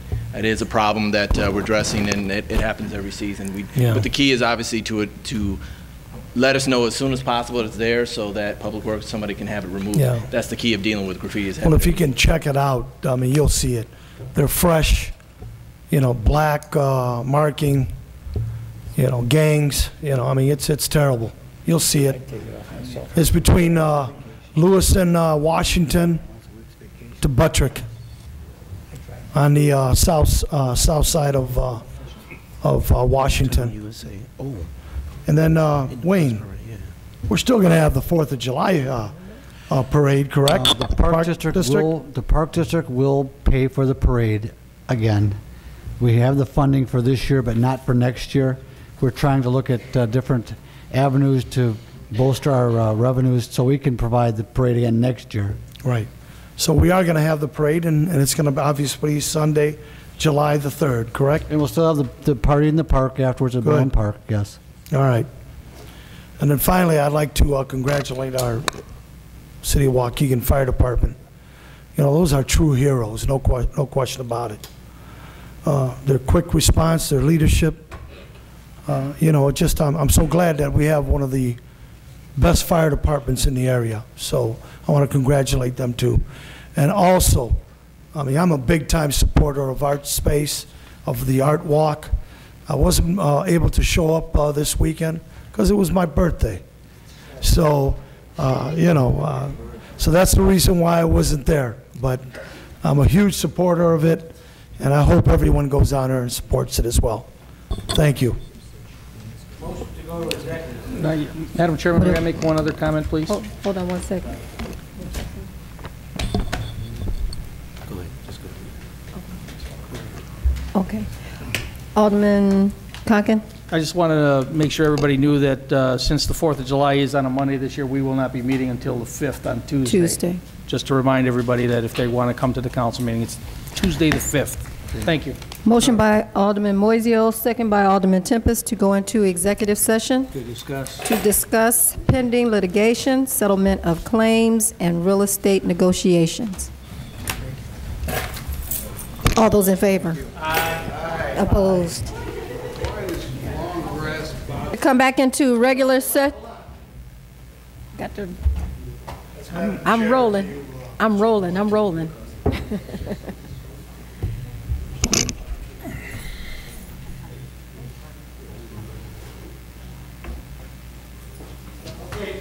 Motion to come back into regular session. Alderman Rivera, second by Alderman Beedling. We have one item. No, we have one item on the agenda authorizing the sale of property by the City of Waukegan pursuant to the Neighborhood Stabilization Program, including 1419 Northwestern Avenue. So moved. Motion by Alderman Tempest, second by Alderman Cunningham. Roll call, please. Alderman Cunningham.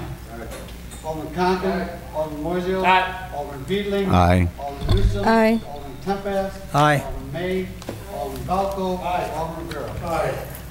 Motion passed. May I entertain a motion to adjourn? So moved. Motion by Alderman Tempest, second by Alderman Beeling, that we adjourn. All those in favor? Opposed?